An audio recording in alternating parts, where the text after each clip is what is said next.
One thing I did want to talk about today, or tonight for happy hour, was Gandhi.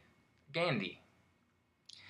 Um, if you haven't seen the movie, the blockbuster Academy Award-winning film with Ben Kingsley, Gandhi, you gotta see it. It's fantastic. It's such a good movie. Ben Kingsley just goes through a transformation. I mean, it doesn't look like a British actor at all. It's hard to. I mean, you lose very quickly. You forget that you're watching a movie, and you feel like you're watching the story of Gandhi. And there's a bunch of just powerful things in it if you haven't seen it. One, it gives you a little bit of a taste or a little bit of a education about who he was. One of the interesting things is that it starts off showing him as a young lawyer.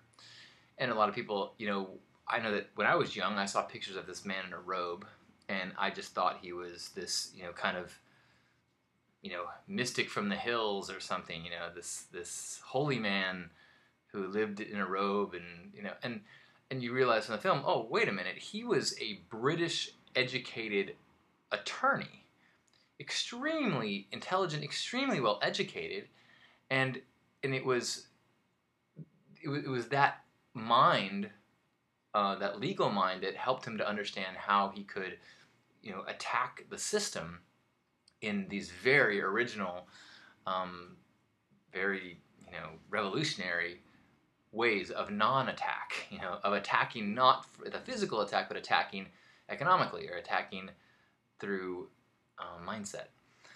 And so it was only later as he started to, look the part of this mystic. And one of the, there's the kind of chapter in his struggles or in his fighting. And I don't want to use the word fighting, but clearly he was a fighter, and the fighting that he did was simply standing up for what he believed and not taking a step in a direction that was against his morals. And then finding ways to actively go against these systems that didn't work for him. And the one is that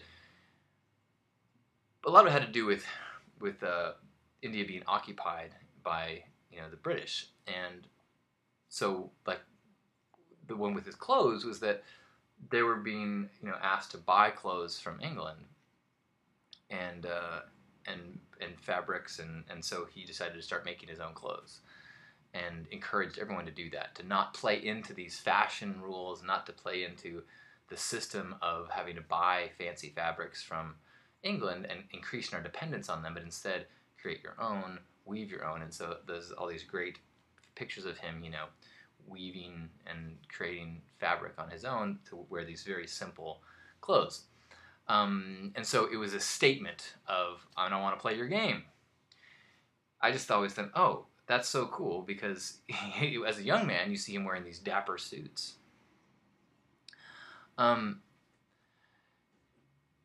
The Carlson, that there was a talk he heard about where that Gandhi would wear, about how he chose what he wore depending on the impact that he wanted to make.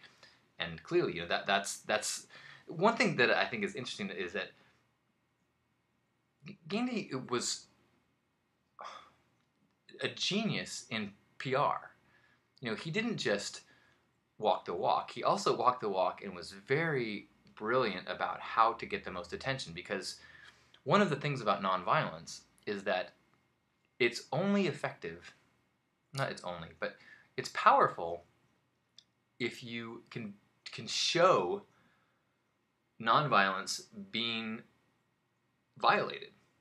There's something about that when you see a peaceful person being attacked by a oppressor, it wakes something up inside you and go, that's just wrong.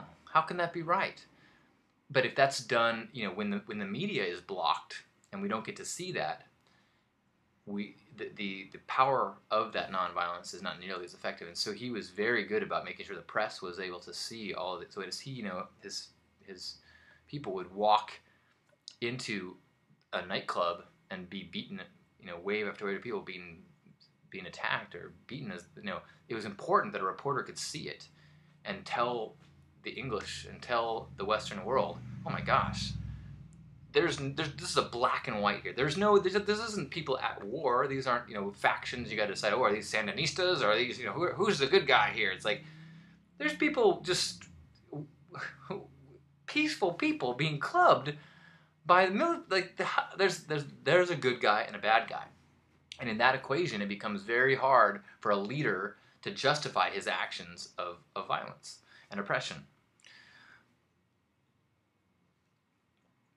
And I think that the thing that it's so powerful for me about Gandhi is that he's different than, say, a Buddha or a Christ figure, in that he is not a awakened master that is in touch with the divine. He is a human being who has dug so deeply into his moral stance that he has recognized, I have these choices, and I'm making these choices as a human being, and as a human being, I'm making these choices according to the highest ideals of my faith, and of what I believe to be righteousness. Not because God commanded me, or not because I have a direct connection to the divine, but because I'm a human being with able to make these choices. And what's so cool about that is that means he's just like everybody. It's just that he simply took the high road as high as possible at every option. So when they said, well, would you make this kind of mild compromise? He said, no. He said, well, would you do this? No. What will you do? Only the exact highest that I believe is possible. And you can see, and well, at least we get to see him as an example of that, as this shining bright light of how powerful that simple thing can be. Not being a warrior commanding armies, not inventing an incredible machine, but simply taking the high road. That's it. That is that is a powerful teaching that is, I don't know, it hits me very hard as like that is the peaceful warrior. That the battle is not necessarily against someone, it's actually a battle against your own mind's desire to make things easier, or to make peace with people, but say, no, peace with this person is not why I'm here. I'm here to be my highest self, and my highest self says that is unacceptable. I can't be a part of that. I find that to be inspiring, as well as, like, when I think about my current relationship with government and my government and the things being done by my government that are financed by my taxes, I think that Gandhi would not stand for that. And I struggle with that, I struggle with the pursuit of my own joy and accepting that voting and speaking my mind is enough versus, should I refuse to pay taxes and go to jail? I mean, should I make my own clothes? I'm not sure that would do much. But one of the challenges is, what can you do? I mean, the world is so much more sophisticated than in that day. And the propaganda war that Gandhi fought so effectively is now so well understood by all sides, to the point that we have things like the Tea Party and these Tea Party splinter groups that are funded by big money that has an agenda.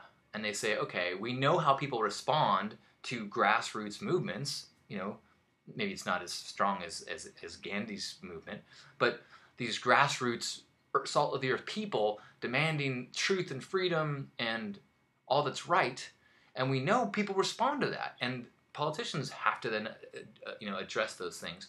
And so rather than, it's just the sophistication of the manipulation of this information war it's hard to know what can you do and what will the effects be, and even who to trust and what information is true and real. You know, I got called by a survey the other night, and they were asking me all these political questions and what was the most important factor in my um, decisions for president specifically, but other things. And I was like, it was really depressing because I was like, well, most of these things you're saying I don't care about at all. Like morality, that's not why. I mean, I think they were like family values and immigration. These are things that are not what really guides they're not my hot buttons. The one that I was like, well, I guess the one that's the biggest hot button for me is our many wars and foreign policy in that regard. And they didn't ask me. I mean, I didn't have a war on terrorism and a war on drugs. Those would probably, if there was a party that would have a strong stance, easing up on both of those, or saying it's time to pull out of those two wars, that would be enough for me to vote, no matter what other things they said. Maybe not whatever. That's kind of a blank check, and I'm not sure if I can trust anybody. Certainly, the thing that we know now is that there's in a two-party system that we have currently, all parties serve the existing structure, which is a corporatism, corporatocracy or whatever they call it. And I don't say that I say that as like that's what we have. And I wasn't actually going to get into this at all, but I've been reading a number of things lately that I'm not sure if I should be reading. They are frustrating things about Monsanto, and one of the things on the ballot. I'm not sure if it's nationally, but it certainly is. Is it nationally about the labeling of genetically modified foods? And there's. I read this essay that was fantastic, and it was saying that look, the challenge or the big problem is not how the health of genetically modified foods affects us. The truth is that's negligible. No, we don't even. It could be some problem with this corn not. The challenge is what it does to the entire ecosystem, and what it does to the economic system. Because when you can create a system where every farmer is dependent on a corporation to buy the pesticides from, then you have this system where what we've done is in the way that all of nature has been since this planet cooled, is that parents create many offspring and not all of them survive. And then the ones that survive are better suited for the environment. As they reproduce, they make more. The ones best suited survive. And that's true with plants, that's true with animals. And that's evolution. It's a theory in the same way that gravity is a theory, but that's how nature works. And that is how nature also overcomes things like pests and plagues and molds and infections, these things that can devastate crops.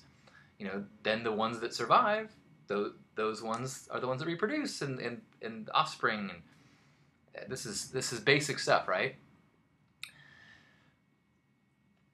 When we have the factory farming systems that we have today, we stop that, and we don't have the same systems at all. We work from the seed.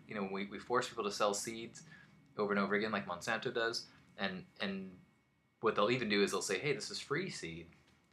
And then when some pest 3 years later devastates the crops, they say, oh, no problem. We've got the insecticide for you. Oh, you can't afford it. Well, we'll take your money based on, we'll loan you money based on your next crop. And so you get these farmers that are basically become indentured servants to these corporations. And so you have this economic system now that is skewed, because now the farmer who was independent is now dependent because his initial seed that had a natural system of working through droughts and new pests and whatever it was. But now the system, we've bypassed nature and created a system where the crop then it needs to go to the chemical company and say, what new chemical do you have that will get me through this crop? There's the essay that I read. It was called "A Fist in the Eye of God," and they said that this genetic pesticide system that we have now is a fist in the eye of God. That this natural system that has got us the planet to where it is now, we are now bypassing it and with effects that we will have no idea what we're doing. Anyway, so the labeling of foods, I don't think it's as important for our health as much as it's important to just know that this is happening. If you see the part that's hard is when you look at how many people, like how deep Monsanto's influence is in government, how many of their ex-employees are, in positions of power and influence, and it doesn't feel like we're being protected. And I've been struggling lately with how deep can you dig into these things and still pull back enough to be happy, still pull back enough to not be plagued by nightmares about this situation. I mean, I wonder, one of the reasons that I don't have children, or I chose not to have children, is because I don't know how I could deal with that. Knowing that this planet is fisting God in the eye as we destroy this. I mean, the basics of food. I saw a great quote I think it was a Facebook little graphic, and it said, "Medication is not healthcare. Food is healthcare. Medication is sick care." And when we are taking these huge leaps and huge leeway with what food is and how food, how it's prepared and pesticides and chemicals, without really understanding these things. I mean, all these things coming out like, oh, that's why the bees are dying. Like, oh my gosh, like and it's hard to even scratch the surface of this and not go, oh my gosh, this is just wrong. Who doesn't see this is wrong? And then go, how can an elected official not see that this is wrong? I don't really have a point to all this. I guess my point was, I'm at a place now where I'm looking into myself and saying, what would Gandhi do? I don't even know what right and wrong is. I don't know what the right thing to do is. And that was one of the geniuses of Gandhi is, when he felt like he was being taxed improperly, he sat and go, oh, we're being asked to pay tax on British salt. We're going to make our own salt. We're going to march to the sea and get our own salt from the sea. It was that, putting that dot to that dot, that was, he made that be what the war was about. And then it became obvious that why he was right and they were wrong. I don't know what our culture now is so wacky. I mean, you would think that there would be a zillion things that are just obviously clearly we shouldn't be doing X, Y, Z, and yet we do. Whether that is our foreign policy, whether that is the fact that we don't go into uprisings when we are lied to get into conflict, whether it is what we allow things to happen in our food, whether it is, there's just so many things. And I even as I say these things, I recognize this is all crap. This is crap on the shoe, and I don't talk about it all the time on this show because that's not what this is about. At the same time, every once in a while, you gotta. It is. Life is not about pretending you have no crap on the shoe. It's about every once in a while going, is there a way I could walk in a different manner to avoid some of this crap? Or is there a way to get some of this off my shoe right now? And I guess I'm taking this moment to ask myself that, and ask you that. What? Oh, is there a way to avoid some of this crap? Or are we spiraling out and just need to pray for technology to save us, or pray for something, a miracle, to deliver us from this path?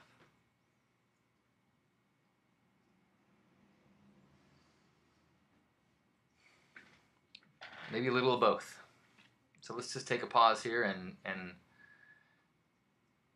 have a hug. Let go of this and go into a. Because even as the world is wacky, even as things are falling apart, even as the world has always had tyrants and evil men, there has always been corruption, and there has always been, beneath this surface of rule, compassion and love and beauty and miracles within the natural world and within ourselves. So this is just another chapter in the world turning of us being able to find that love in ourselves.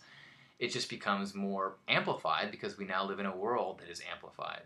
We live in a world that is cranking out things from factories, that is cranking out the connections between all people and all ideas, which is exciting and frightening, because now something that was parasitic in one part of the world, if it's powerful and reaching and economically lucrative, it will now travel the world. So you can get McDonald's anywhere. You can get a Walmart anywhere in the US. And we're going to have to find out how to march to the sea for our salt. All right. Let's grab ourselves by the shoulders and have a hug.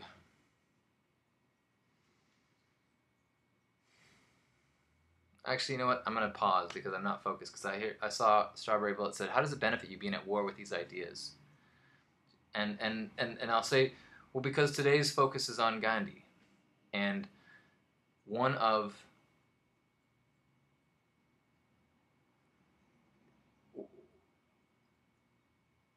I think it is hard to make,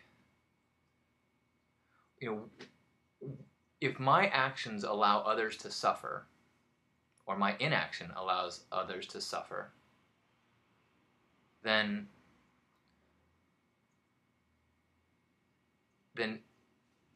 am I still at peace? Is that a fair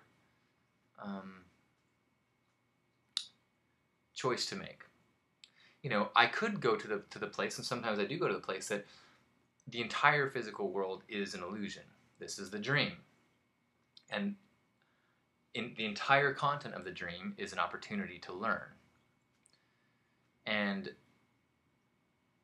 I'm here, this consciousness is here to learn from this dream. And so falling into war is maybe not the same thing as figuring out what the righteous path is. I currently enjoy all sorts of mass-produced material goods and food from stores that are part of this system. So possibly I'm not in alignment. So it may not be that I go to war against the idea. Maybe I need to remove myself from these systems, or work to change those systems, work to change them. But otherwise, I can't be. There's clearly a higher path of righteousness than simply going, well, I'm not going to ask where this came from. I don't know. I just know it got it at the store, and it's delicious.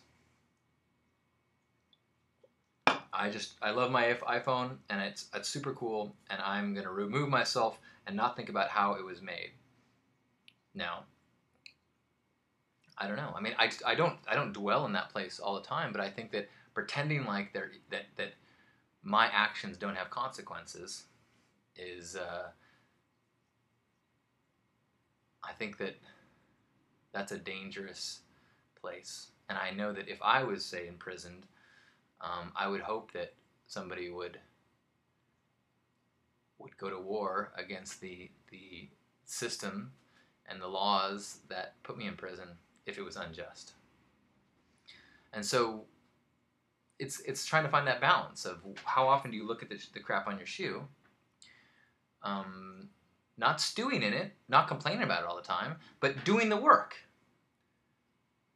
You gotta, contact your congressman, as my grandpa would do, or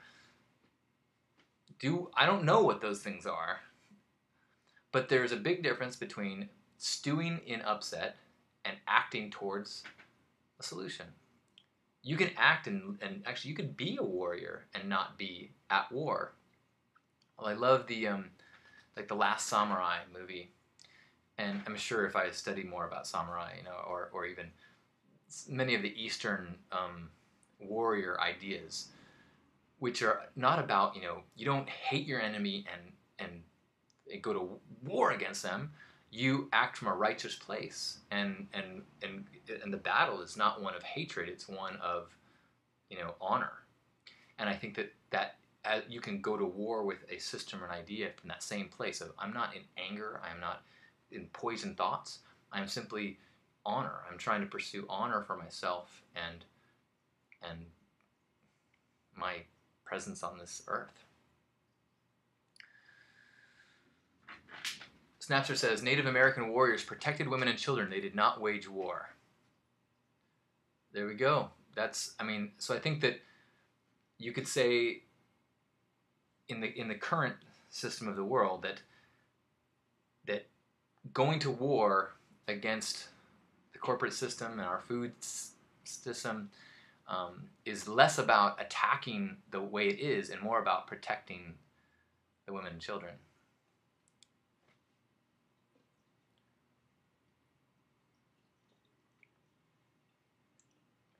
All right. Can we do a hug now?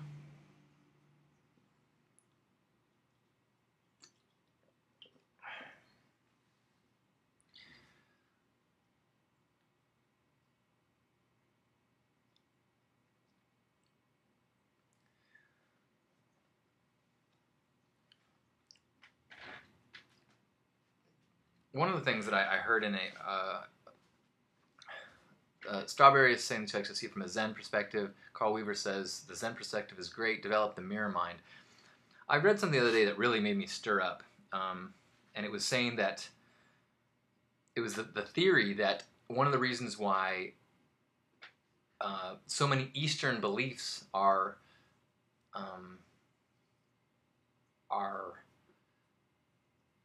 popular with the youth of today is because they are so much about peace and about Zen, and that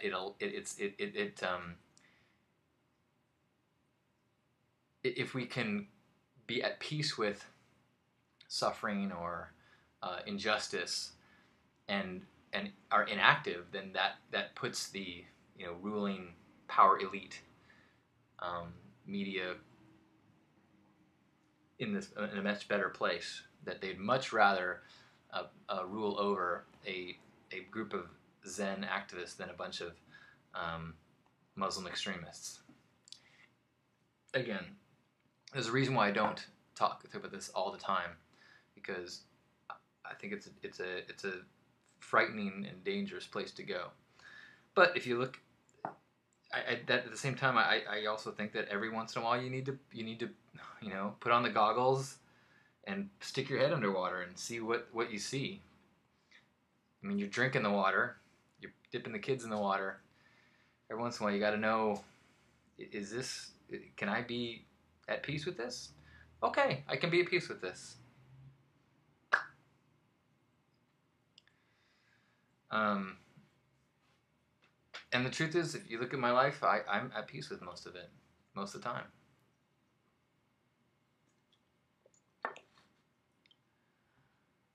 Time will tell. I'm also, I get a lot of peace from the fact that I don't have children. And I know, I don't believe actually that, I kind of think that we are spinning out in a horrible way. I mean, as a planet, I think as individuals, we are evolving spiritually in exponentially faster and more ways. And I think that huge amounts of the population are like waking up. At the same time, many, many, many, many, many, many more are not, and are in the dream, in the spell, rah, as the world pollutes itself and destroys its resources and poisons itself. And so I think that from a global perspective, that the Earth as an organism, I think that I feel very pessimistic. As individual cells, the human consciousness on this organism, I feel like that is very encouraging. My spiritual beliefs don't necessarily require the Earth to survive, so I'm able to stay joyful. But it's like the Earth and this reality plane is like the soccer game, and so I think if you want to play the game, it can be frustrating. Then again, when it gets too frustrating, I like to pull back and go, all right, this game is rough. We are taking a lot of injuries, and the opponent team is cheating, and there's really, I don't know, this might be an unwinnable game. All right, that being said, let's get back to just having fun. Do the best we can. All right, this went on longer than it... Oh, what I should probably do is I'll read a little bit from this book that my grandpa gave me by Gandhi. It's a collection of some interviews with him called All Religions Are True. Grandpa got it in India in 1966. It was never published in the U.S. that I know of. Purity said that she found like 5 or 6 copies in libraries across the world, or across the country, but other than that, it's not in print and you can't get it. But the overall gist of this is that all religions are true, and that the reason why that's true is because of this. I believe that all the great religions of the world are true, more or less. I say more or less because I believe that everything that the human hand touches, by reason of the very fact that human beings are imperfect, becomes imperfect. Perfection is the exclusive attribute of God, and it is indescribable and untranslatable. I do believe that it is possible for every human being to become perfect, even as God is perfect. It is necessary for all of us to aspire after perfection. But when that blessed state is attained, it becomes indescribable, indefinable. And therefore I admit in all humility that even the Vedas, the Quran, and the Bible are the imperfect Word of God. And imperfect beings that we are, swayed to and fro by a multitude of passions, it is impossible for us even to understand this Word of God in its fullness. All right. So with that, let's share a few words and have a hug. Grab yourself by the shoulders.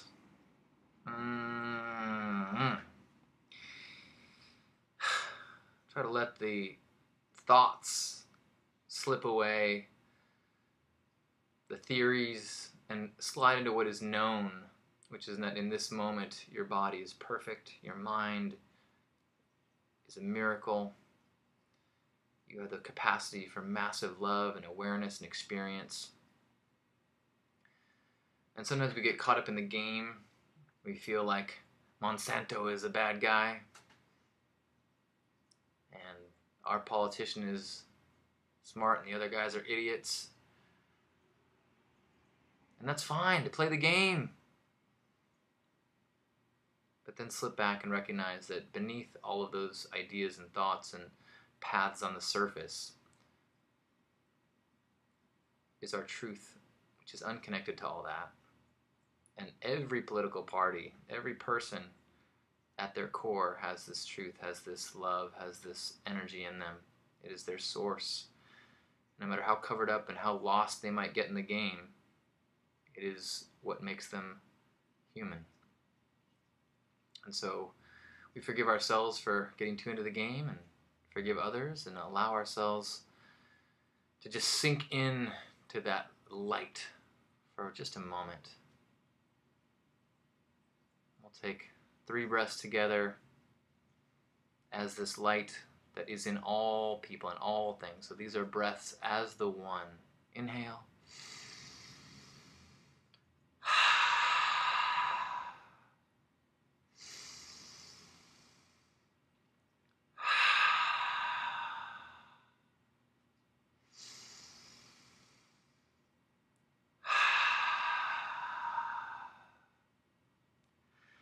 On behalf of Grandpa Caleb and all the Love Warriors, happy Hug Nation. Thank you. I love you. Namaste.